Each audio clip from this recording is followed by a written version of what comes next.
This is Kick-Ass Politics. I'm Ben Mathis.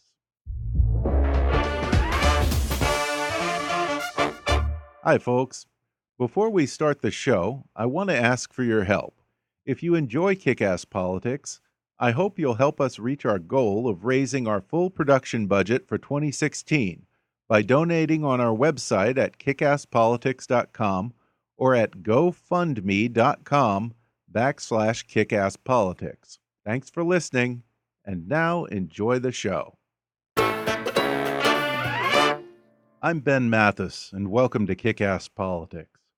If you listen to my recent episodes with futurist Dr. Michio Kaku or Alec Ross, the author of Industries of the Future, you might have noticed that the subject of cyber war and cybersecurity is increasingly coming up as one of the biggest issues, opportunities, and concerns of the 21st century.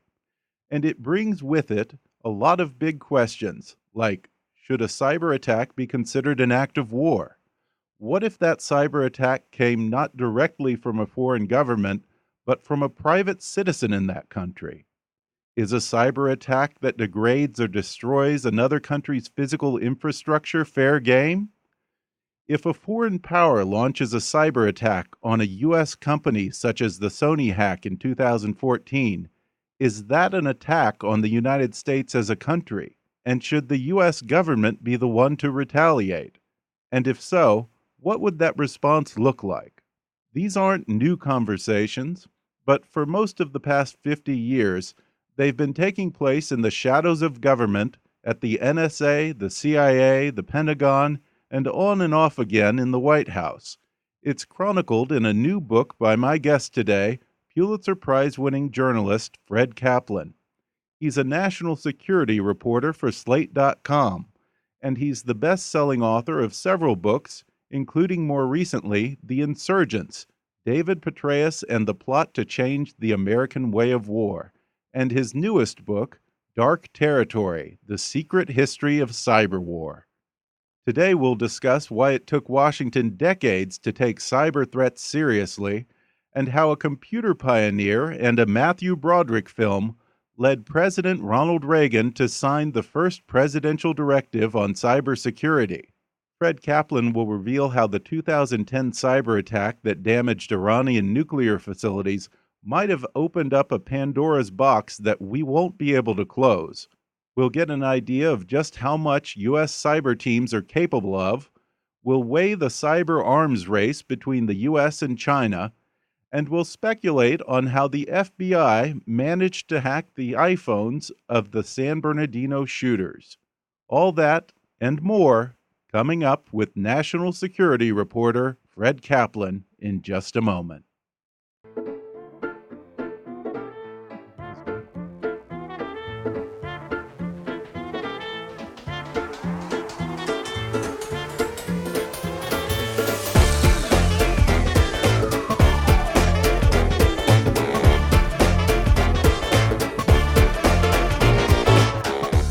From Hollywood to Washington, it's time for Kick-Ass Politics. And now here's your host, Ben Mathis. I'm joined over the phone by Fred Kaplan. He's a national security columnist for Slate and author of a new book called Dark Territory, The Secret History of Cyber War. Fred, thanks for coming on the podcast. Oh, thanks. Well, the book is just really fascinating and on some levels disturbing. And in it, you cover the 50-year history of U.S. cyber war. And one thing that becomes clear is that a lot of the conversations we're having very recently have been going on since the very birth of the Internet, or really its predecessor to the Internet, which was ARPANET. And one of the key figures in this story is an interesting character named Willis Ware. Who was Willis Ware? Willis Ware was a computer pioneer. I mean, he was working with John von Neumann at Princeton in the 40s on the first electronic computer. And when the ARPANET, as you say, the precursor to the Internet, was about to go up in 1967, he was the head of the computer science department at the RAND Corporation. He was also on the scientific advisory board to the National Security Agency. And he wrote a paper. It was classified secret at the time. It's been declassified since. And basically, he said, look, the problem is when you put information on a network, when there is access online, I think he might have been the first person to use that word, online. When there's online access from multiple unsecured locations, then you're not going to be able to keep things secure. You're creating inherent vulnerabilities. You're not going to be able to keep secrets anymore. When I was doing my research, I talked with the head of the ARPANET project. I asked him if he'd read Willis Ware's paper. He said, sure, I knew Willis. And I said, well, what'd you think? And he said he took it to the team, and I interviewed a couple of people on the team, too, who verified this story. And they said, oh, God, don't saddle us with a security requirement. Look how hard it is look how hard it is to do just what we've done. It's like asking the Wright brothers to make sure that the first plane can carry 20 people for 50 miles. Let's take this one step at a time. And besides, the Russians aren't going to be able to do anything like this for decades. Well, it did take decades, 2.5 to 3 decades, by which time whole systems and networks had grown up with no provision for security whatsoever. So I see this as sort of the bitten apple in the digital Garden of Eden. It was there and understood and forecast from the very, very beginning. Yeah, and it's funny because this is a program that was invented by U.S. military, but it doesn't seem to dawn on that many people that we probably want to secure this thing. Yeah. Well, no, you're right. I mean, as I said, Willis Ware was on the scientific advisory board of the NSA. He knew, now this was before computers, the 60s, and even when there were a few computers, they were hooked up by phone lines, phone modems. And he knew that the U.S. was hacking into phone networks of the Soviet Union, China, North Vietnam. The Vietnam War was going on. And he understood and was one of the first to understood what a lot of people realized gradually later, that if we can do this to them, they can do it to us too. Maybe not now, but someday soon. So we have to figure out a way to protect ourselves.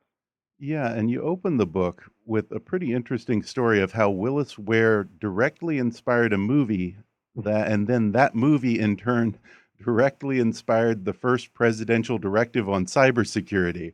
You want to tell us about that? Yeah, this was one of my most startling finds. In the first weekend of June of 1983, President Ronald Reagan is up at Camp David and, doing what presidents usually do in Camp David. And he watched a lot of movies. So that Saturday night, he's watching War Games, which just came out. War Games, you might remember, it was the movie starring Mathew Broderick as this tech-whiz teenager who unwittingly hacks into the computer of the North American Air Defense Command and thinking that he's just playing some new online game called Global Thermonuclear War, almost sets off World War III. So Reagan's back in the White House the following Wednesday. There's a big meeting of his national security staff and some people from the Hill. Not on this subject, on something completely different, but he can't get this movie out of his mind. And at one point, he puts down his index cards and says, has anybody seen this movie, War Games? Nobody's seen it. Just come out. So he launches into this very detailed plot summary. And people are looking around, kind of suppressing a smile or rolling their eyeballs. Where's the old man going with this? And he turns to the chairman of the Joint Chiefs of Staff, General John Vesey, and says, General, could something like this really happen? And the general says, I'll look into it, Mr. President. And he comes back a week later and he says, Mr. President, the problem is much worse than you think. Now, as a result of that, about 10 months later, there was the first presidential directive on computer security. And it reads exactly like a lot of things you're reading today. It warns of our growing dependence on computers and networks and the vulnerability of electronic interference by foreign agents and criminals and terrorists. Now, it takes a step. The NSA gets involved in writing this directive, and they basically write it so that the NSA is going to be controlling the security of all computers in the United States. Well, some people on the Hill don't like this, and they rewrite it. But the issue disappears for a while. But the point is that all the controversies that we're seeing today, the vulnerability of our systems, the tensions between security and civil liberties, the rivalries between the NSA and other networks of government, other agencies of government, branches of government. It's all there. Back in 1983, propelled by Ronald Reagan watching a movie and asking a question that made everybody in the room roll their eyeballs. Now, you asked about Willis Ware's involvement in this. The two guys who wrote that movie, they wanted it to be kind of authentic. So they lived in Santa Monica. They called the RAND Corporation, the Public Affairs Office. That office puts them in touch with Willis Ware, who turns out to be this very nice guy, very candid, very game. And he tells them, it's funny, I designed the software for that computer that you're talking about. And you're right, it is a closed system, but there's always some officer who wants to work at home on the weekend, so they leave a port open. So I guess, yeah, if some kid accidentally dialed that number, he could get in. And then he leaned forward and he says, one thing that people don't realize is that the only computer that's completely secure is a computer that no one can use. And, that's something that we all know now, right? Yeah.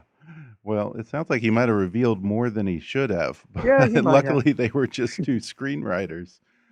After that incident with Ronald Reagan, he put, like you said, he put forth the first presidential directive, and it just kind of ended up dying. And much of the problem, it seems, throughout the history of cyber warfare or cybersecurity is that the private sector is so intertwined with our government and defense communications that the government has been very reticent to compel companies to do what they need to do to upgrade their protections. Is the threat significant enough that lawmakers need to get past these libertarian concerns about government interference and just do this? In the Clinton administration, when this became a very serious issue and when hacking really started proliferating from Russia and other countries, there were some White House aides who wanted to impose mandatory security requirements, not on everybody, but at least on what was called critical infrastructure, right? Like transportation, energy, energy grids, banking and financing, waterworks, that sort of thing. Things that a society depends on that were owned by private companies, but that were hooking everything they had up to the internet because it was cheaper and more efficient, and the internet was hackable. So they wanted to impose mandatory cybersecurity requirements on these guys, but they resisted because it would cost money. It would slow down the networks. They resisted, lobbyists resisted, and even other White House economic advisors and Department of Commerce and Treasury opposed it because it would make these companies less competitive in foreign markets. So, yeah, there was no incentive for them to do anything, and nobody was making them do anything. Is that still an issue at this point? It is. Well, I'd say the banking and finance industry has done quite a bit. I mean, you still read about, hacks into credit card companies and banks occasionally, but there are hacking attempts, thousands a day. Very few of them get in. And the reason why, I mean, think about it. What do banks do? They want your money and they need your trust. And so they're getting hacked all the time. They're not going to get either. And they also have a lot of money. So they can spend hundreds of millions of dollars hiring the best people and updating their networks and keeping them monitored all the time. But say like an electrical power grid, this is like I was going to say, it's very much the same thing, the same issue that I've heard with securing the grid. It's private companies that are the ones resisting it. Yeah, I'm sorry. It's a private company. It's a sideshow. Again, nobody is making them do it. They get the sense that if they spent tens of millions of dollars making changes, maybe the bad guys would figure out a way around that within a month or a year, and they'd have to do it all over again. They've also calculated that the cost to them of repairing the damage after a major attack isn't that much more than the preventive measures, which might not really prevent. And nobody's making them do this, and so they tend not to. They tend not to. Yeah, and throughout the book, it seems that we replay this Reagan scenario several times throughout the history of the internet when every 8 years we have some new president who says, "Hey guys, should we be worried about this cyber stuff?" And Yeah, suddenly the one thing Joint Chiefs and everyone's like, "Oh crap!" So one thing I do, I somebody compared it to Groundhog Day, where each administration comes up with a plan, a cybersecurity plan, a directive, a commission, a report, and they all read remarkably the same. In some cases, they're even written by the same people who are kind of hangovers from the previous administration. There are, President Obama he's instituted some things, signed some executive orders, some directives that go a little bit farther than his predecessors, but even his most recent executive order on the subject, which encourages private industry to get with the game. There's one line in the middle of it which says nothing in this executive order should be interpreted as mandatory regulation. The industry is still horrified by the R word, regulation. So they're more horrified by that than by the prospect of having their circuits blown out. Well, what was the turning point where we started taking this seriously, or have we yet to reach that point? No, a turning point, there have been a few turning points. The big one, though, the big pivot happened in 1997. There was a new director of the NSA, a three-star Air Force general named Ken Minahan, who isn't really covered at all in previous books about the NSA. But he had been the commander of something called the Air Force Information Warfare Center. And he was very aware of the vulnerability of networks, both on the offense and defensive side. He was very frustrated that his fellow generals didn't take it seriously at all. So when he became director of the NSA, he created a war game called Eligible Receiver. And in this game, 25 elite hackers who worked for the NSA would hack into the Defense Department's networks. But it was kept very secret. The only people who knew that it was happening were the people doing the hacking and the Secretary of Defense and some lawyers, including the Attorney General. It was very serious. They'd set aside 2 weeks for this game to play out, and within 4 days, these 25 guys using commercially available equipment had hacked into the entire Defense Department's network, except for the Army. Wow. The Army decided not to play the game because they weren't interested and they knew that they were vulnerable as hell. So they didn't play. But everybody else got thoroughly hacked into. I mean, in some cases, the NSA guys just left a little marker, like Kilroy was here. But in other cases, they shut down fax machines. They got into people's passwords, distorted emails, sent false messages, intercepted real messages.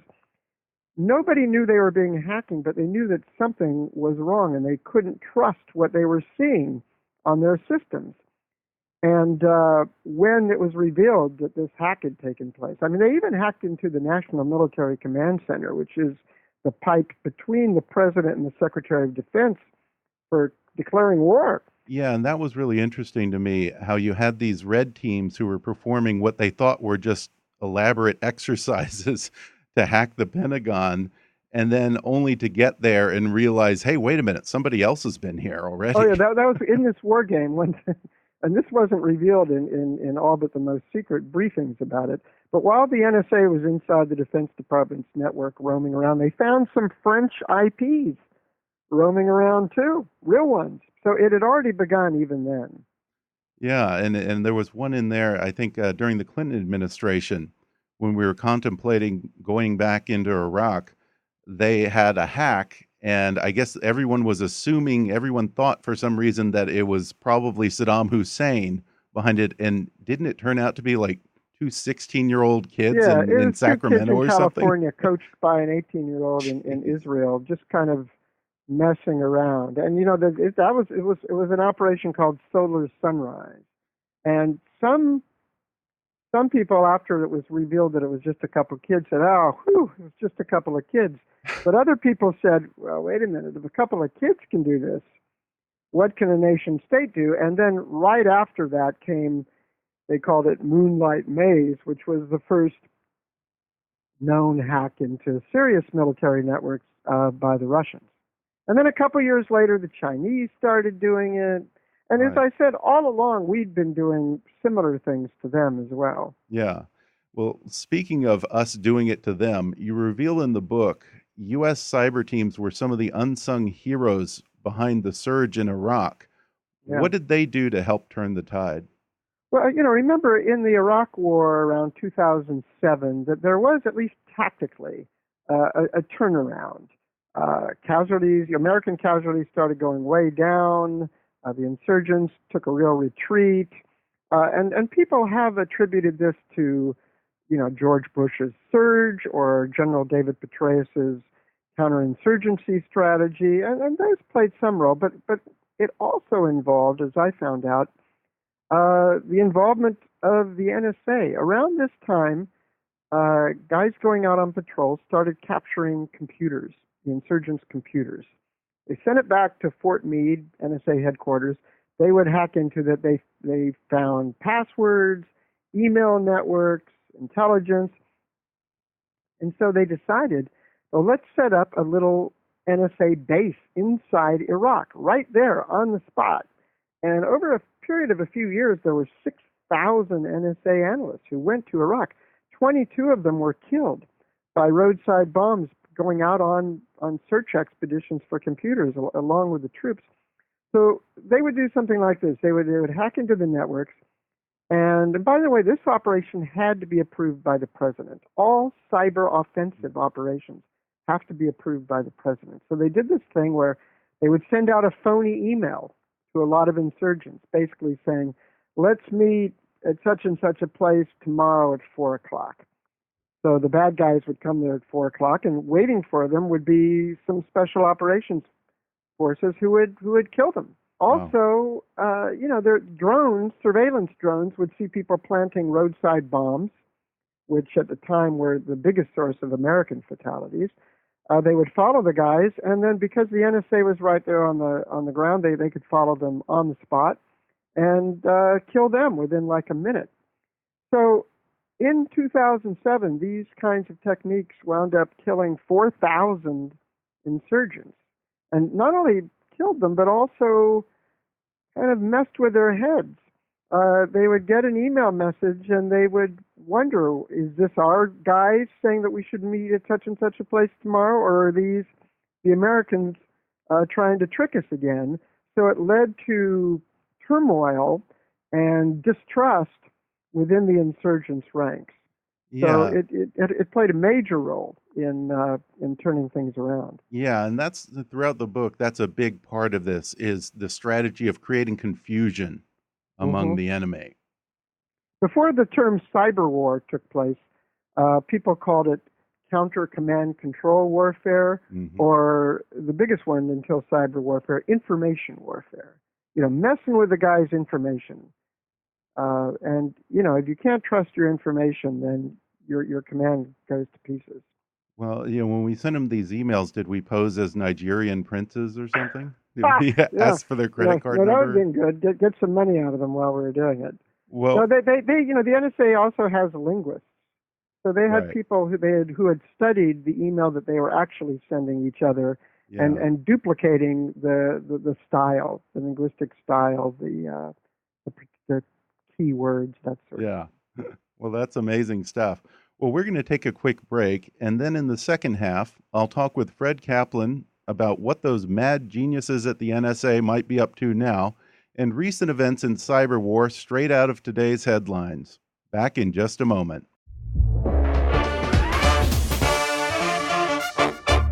If you're interested in my conversation with Fred Kaplan, then you'll enjoy his new book, Dark Territory: The Secret History of Cyber War.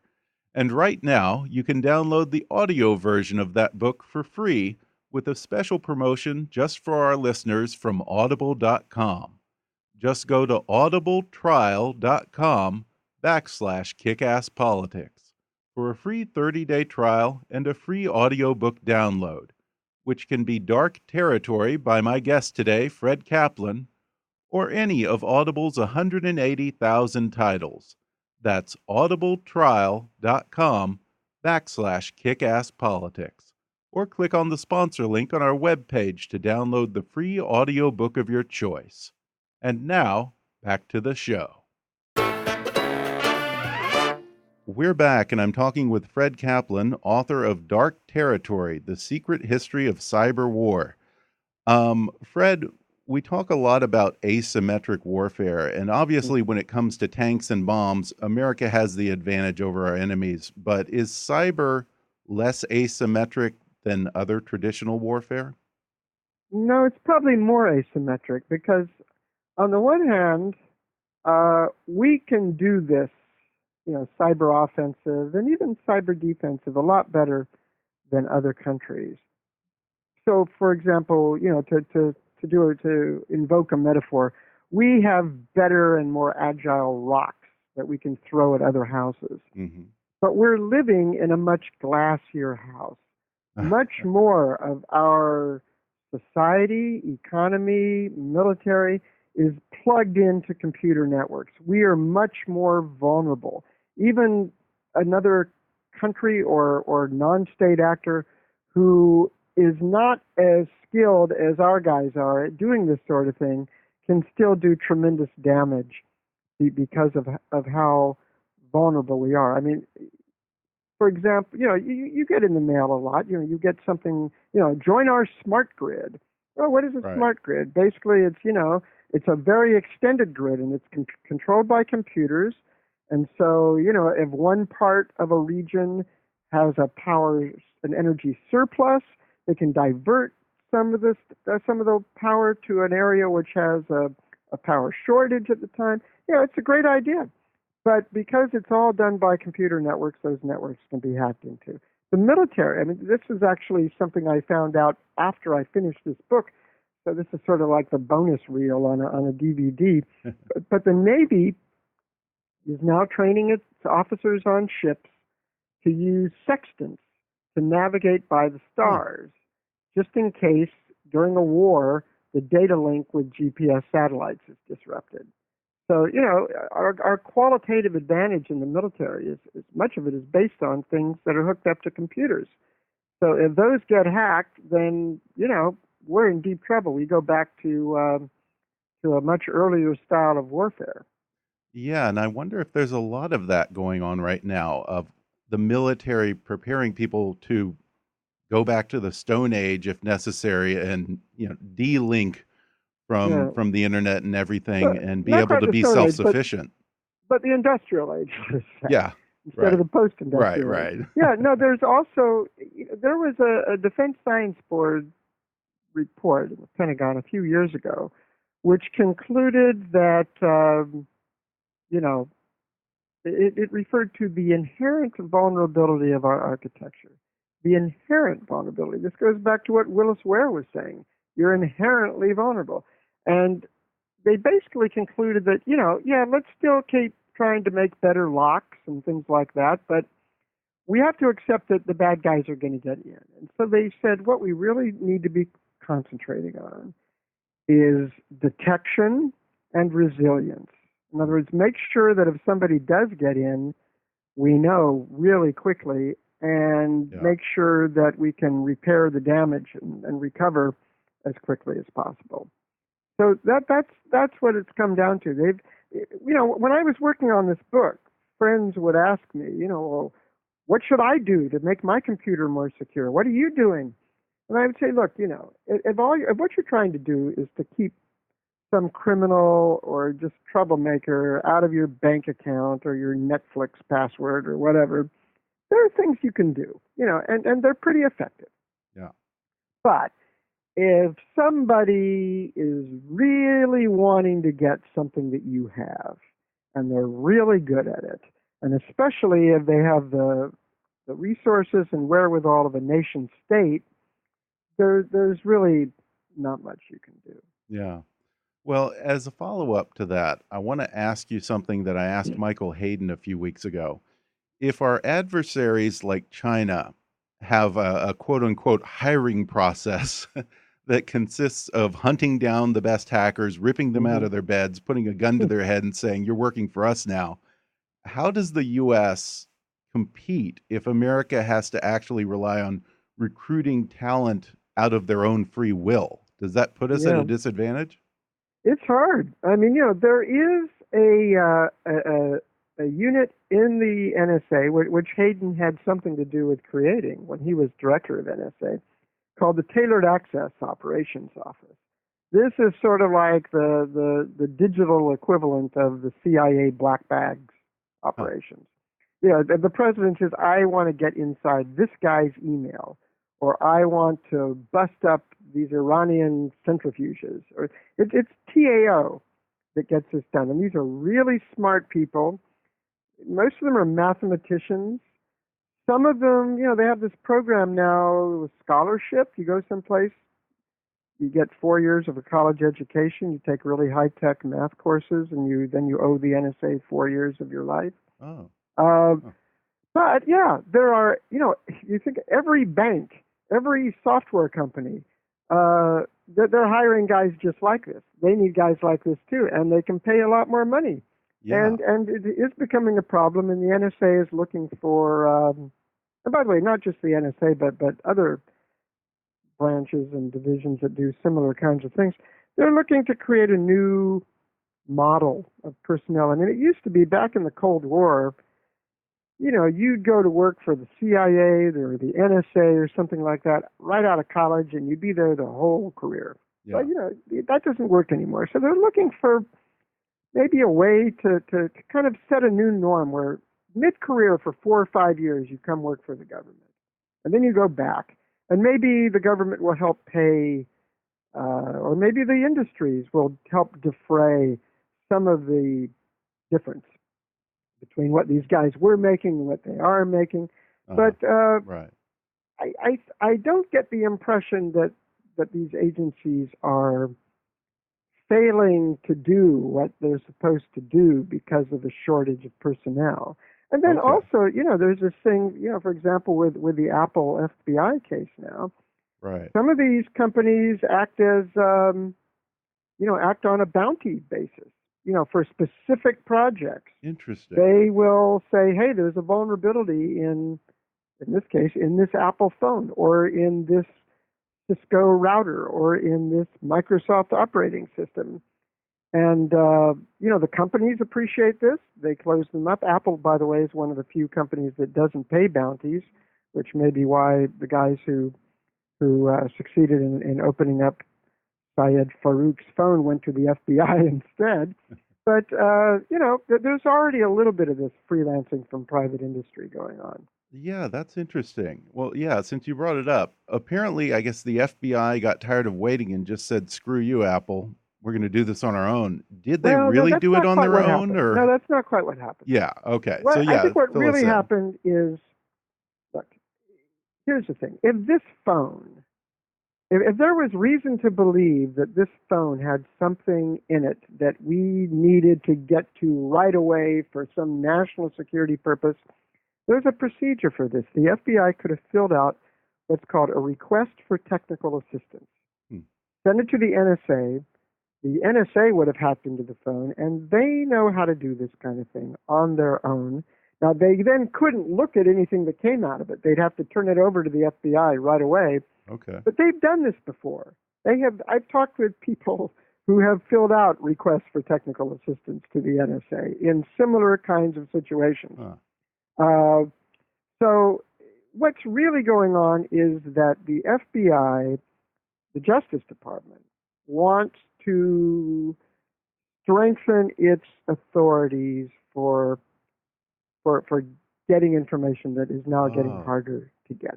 Okay, so it was a legal play, basically. There has been complicity between telecoms and intelligence and national security, law enforcement, going back a century. In the 1920s, there was a U.S. intelligence agency that persuaded Western Union to give them access to all the telegraphs going in and out of the country. When telephones came up, AT&T cooperated all the time with the FBI and the NSA to tap phones. During the Internet age, it got even more mutually beneficial. I mean, say you're Microsoft or a company like that, you want to sell your wares to the Defense Department. it has to be vetted for security. Who vets it? A division of the NSA called the Information Assurance Directorate. So when Microsoft presented its first Windows operating system to this bureau, they found 1,500 points of vulnerability. Now, they helped Microsoft patch them. Well, not all of them, most of them. They left a few holes so that when the Russians or whoever bought the operating system, they knew where they could hack in. There was a back door left open. And, the companies were fine with this. When the Snowden revelations happened, everybody was outraged. I liken it to that scene in Casablanca where Captain Renault is shocked that there's gambling going on here while the croupier is delivering his winnings for the night, Yeah.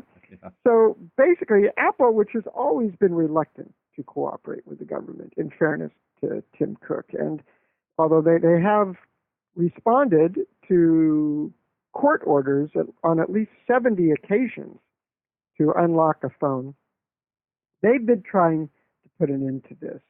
And so as encryption is getting harder, the FBI was looking for a case, a test case, which would allow them to reassert their authorities. And this case looked like a good one. There's no Fourth Amendment issue. Syedford didn't own this phone. The county, San Bernardino County did, right. And they gave consent. There's no privacy issue. The guy's dead. And it's not just some two-bit thug. It's a mass murderer who's associated with a terrorist group. So no, the FBI wanted to go ahead with this trial, but the law that they were invoking, which is the 1789 All Writs Act, there's one exception to it, is that somebody they're trying to get to cooperate doesn't have to cooperate if there is any other way to get at this stuff.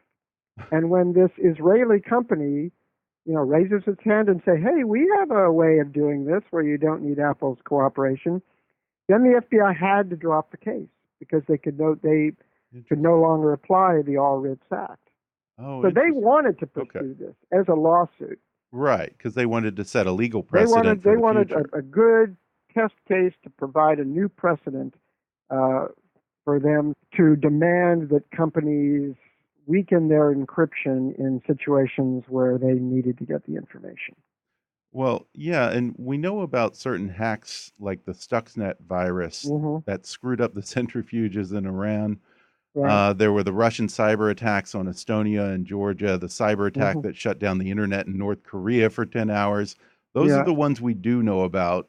But do you think that there are a lot of hacks that we don't ever find out about? Oh, yeah. I'm sure of it. Stuxnet was discovered accidentally because the Israelis, it was a U.S.-Israeli joint operation, and the Israelis tried to expand it, and the bug got out.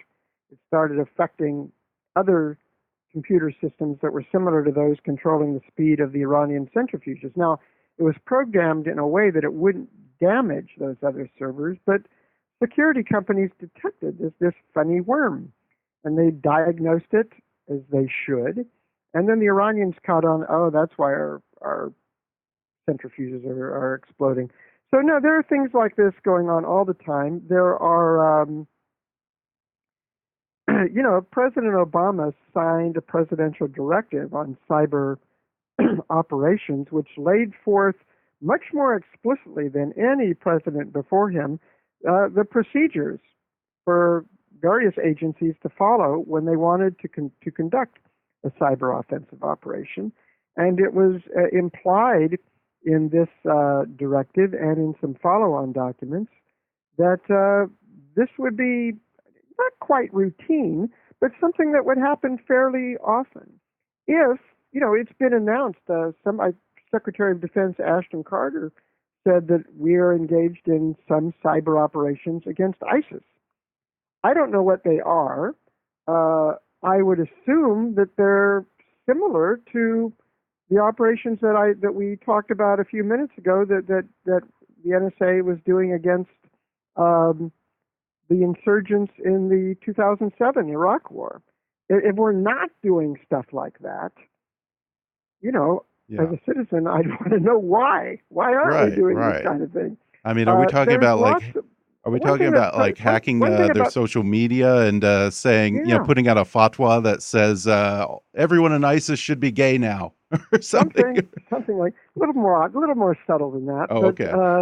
but yeah, it's one thing about President Obama and his whole philosophy toward the use of force.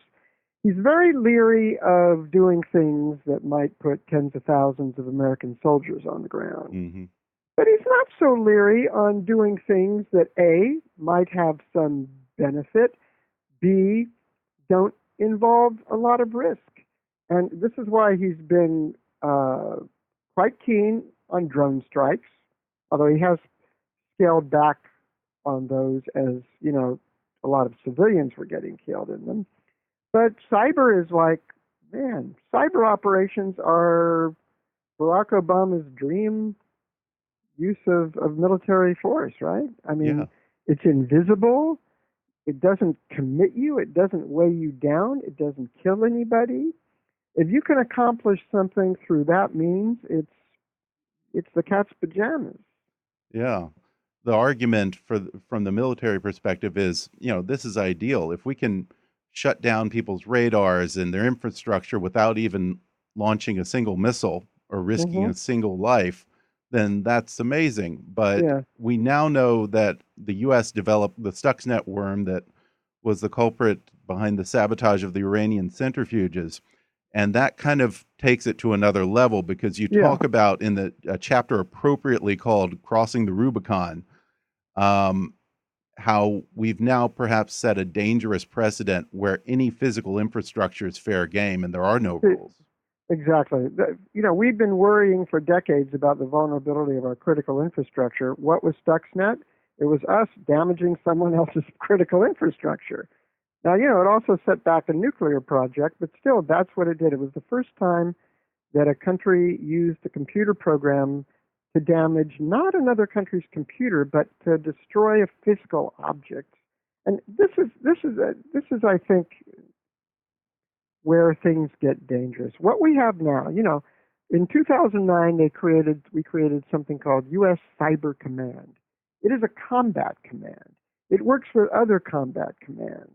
It has war plans. It has target sets. It has drills. It has exercises. It's probably also doing stuff. It is commanded by the same four-star admiral or general who directs the NSA. It is the same technology. It is the same personnel. It is the same set of skills. But all this has, well, let me cut out that but. All of this has risen, and it's technologically sophisticated. The command procedures are mature. But all this has happened without any discussion of really basic policy, basic strategy. There is a Defense Science Board in the Pentagon, a panel meeting in the Pentagon right now, writing the first report on cyber deterrence. Nobody knows what cyber deterrence is. What are you trying to deter? Should the government have a role in deterring or responding to a cyber attack on a bank, on 3 banks, on 6 banks? And if you do strike back, what do you strike back at?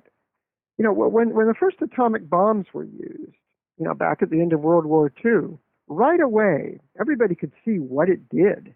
It was known that it was made of uranium. You could look up what countries had uranium. And so people who have a more strategic bent, who didn't necessarily have security clearances, started thinking and writing papers about how does this new weapon in our midst alter the nature of warfare? Can you use this weapon just like you use other weapons in war? Or is this something fundamentally different? And if it is, how do we deter against this?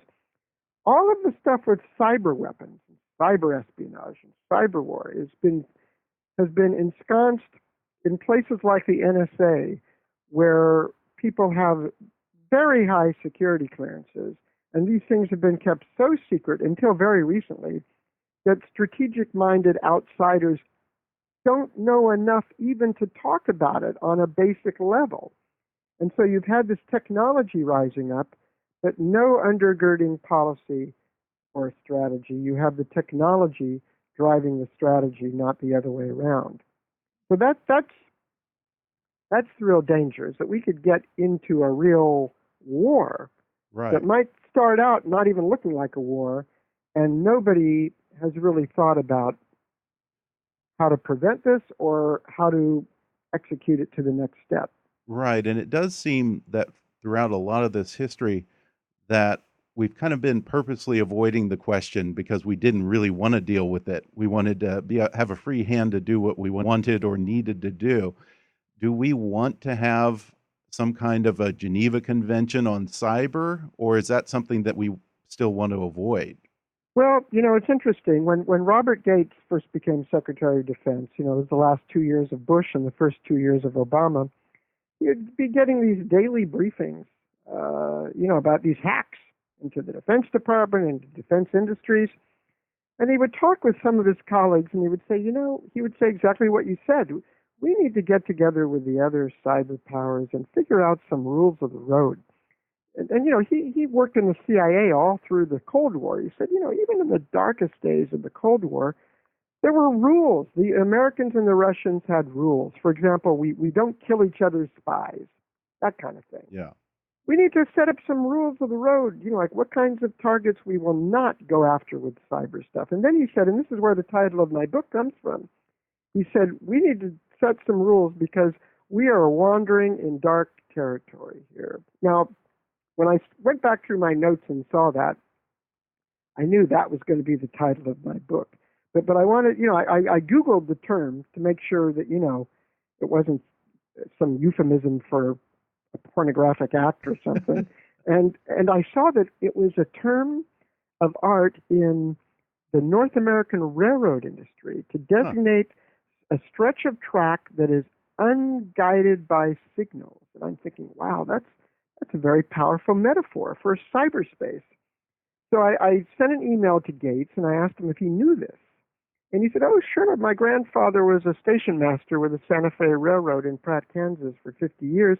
We used railroad terminology around the house all the time. But that is the situation where we're in. Dark territory. We don't, the engineers are invisible. The attacks can be instantaneous. And if there is a major attack or a clash of two trains, so to speak, it's going to cause a lot more damage than two real trains that might smack into each other in the dead of night. Before we go, former Secretary of State Hillary Clinton's private servers, would you assume that those servers have probably been hacked by someone at some point? Well, we know they tried. I mean, they've even looked at logs that, they have detected some phishing expeditions. You get these all the time. Somebody sends you an email and there's an attachment. If you click on the attachment, you download malware. She never did click on the attachment, but it's been traced back. Some of these came from Russian servers. Yeah. Wow. So yeah, it was silly, but one thing, just not to get into a big political discussion, but truly secure stuff, conversations between someone like the Secretary of State and someone else, they aren't done through email. Not even the State Department's own encrypted email. This is why the investigators are going to have a hard time finding anything really damaging on that. Okay. Well, that's somewhat reassuring then. Well, once again, the book is called Dark Territory, The Secret History of Cyber War by Fred Kaplan. Fred, thanks for talking with me. Oh, thank you. It was a pleasure.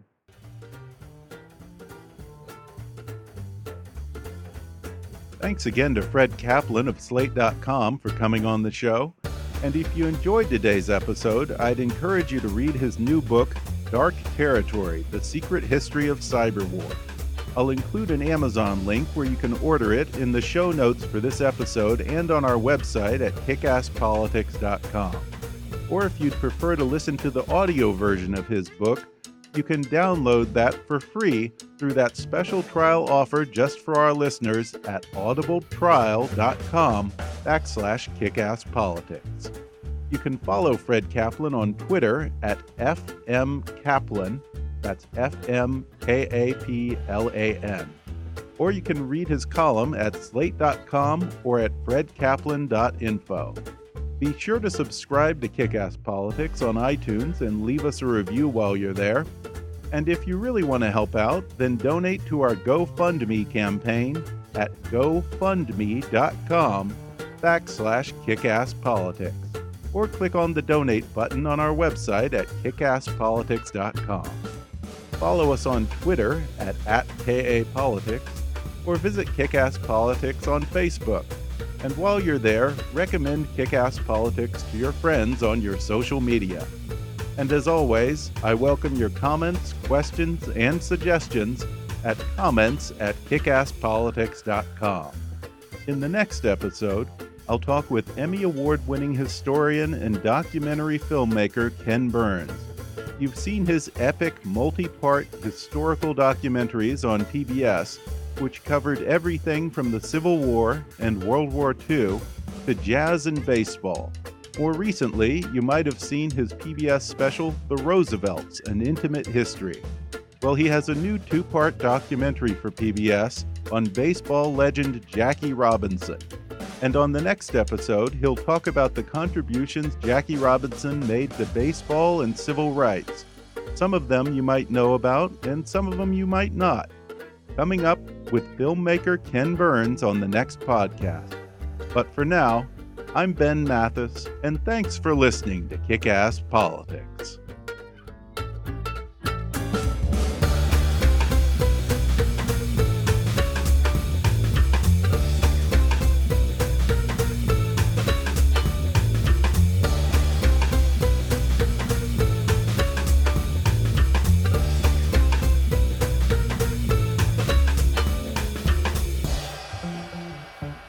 Kick-Ass Politics is a trademark of Mathis Entertainment, Inc.